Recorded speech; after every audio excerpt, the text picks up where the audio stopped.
Ms. Wilson. Thank you so much. If I could ask if you would please refrain from texting and pay attention. Thank you, Derek, while I make this presentation. And if the members of the commission who just left, if you could please return, I would like a full committee hearing. Ms. Rice, could you ask them to return, please? Thank you. I'm sure they were here for the 2 hours while the politicians talked. All right, my name is Catherine Wilson, and if you couldn't guess, I'm Irish. I was raised in Ireland during the Troubles, and I've had machine guns pointed at my head at checkpoints, so trust me, I am not afraid of any commission. Senator Sampson can testify to that when I testified for him on the behalf of the disabled in surrogates court who are being abused and violated, and how their funds and life savings are. Excuse me, Derek, could you please pay attention? Thank you. And he was so impressed by my testimony, he actually asked me to help him in further investigation with the courts. Because to investigate corruption and fraud, for that, gentlemen and ladies, you need a trained auditor. I am thus offering my services to this committee because there are no auditors on it. Kathleen, if you would pass that up, thank you.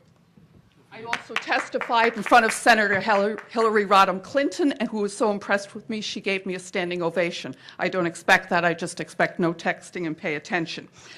I'm not going to tell you about the judges who are stealing from the court with raises and behind-the-scenes deals. You've heard that. I will, however, point out the double-dipping that's going on. They collect, several members of our court collect both pensions and paychecks for the same job. As an auditor, we call that taking two checks for the one job payroll fraud. In the court system, they call that business as usual. In the 9th District, that's estimated to cost at least $3 million a year. You attorneys know that there are a great many young law students graduates out of work. That $3 million could put 60 of them to work tomorrow. So if you do nothing else, stop the double dipping.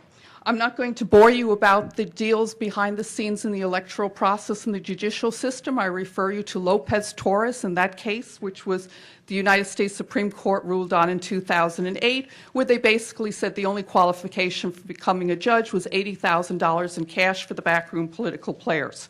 If you want more evidence on the dealings in the matrimonial courts, where spouses and children are battered by legal procedures, rules, and statutes wielded by spouses who are attorneys, court employees. In my case, my ex was the assistant to Nikki Colabella, court judges and political players. I've met spouses who went back to their husbands who were beating them to a pulp physically because they said it was easier than to endure the battering they got in the court system. The Matrimonial Commission, headed by Sandra, was in 2004, almost 10 years ago, and we still don't have the changes needed from that. I gave testimony to Senator Sampson about the surrogates court.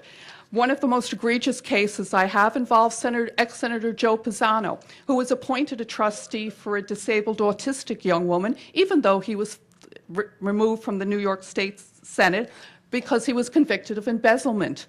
The funding for trustees is based on commissions. The laws say that you get the 5% based on the balance. That means that the attorneys who handle the trusts are under no incentive to spend the money on the beneficiaries, because the more money you spend, the lower the balance, the less your commissions. In Pisani's case, the autistic young woman had a mental breakdown when her father died. She needed emergency psychiatric care. Rather than take funds out of her $2 million trust, he used Medicaid to toss her into a state mental facility alongside criminals. And yes, she was attacked. She was 22 years old with the mental capacity of a 12-year-old. Her mother quit her job to spend 20 hours a day alongside her so she wouldn't be raped. And the person who appointed her, yes, Anthony Scarpino. You know Scarpino, the guy who handled the Tom Carvel case for 10 years, and poor Mrs. Carvel died without seeing a penny. Anyhow, if you want to fight corruption, believe me, I was married to that system for 20 years, and in the 20 years I was there, I never once saw an auditor walk into any of those courtrooms. Why? Because the auditors assigned to audit the New York State courts are members of the New York State Court. There is no independence. It should be outside auditors. Again, I am volunteering. I know how to do it, and to sum it all up, am I over time? Yes, I am. Yes, you are. In the words of Rush Hour 2, if you want to find corruption, follow the money. Better yet, follow the white man with the money. Thank you. Thank you so much, Ms. Wilson. Next.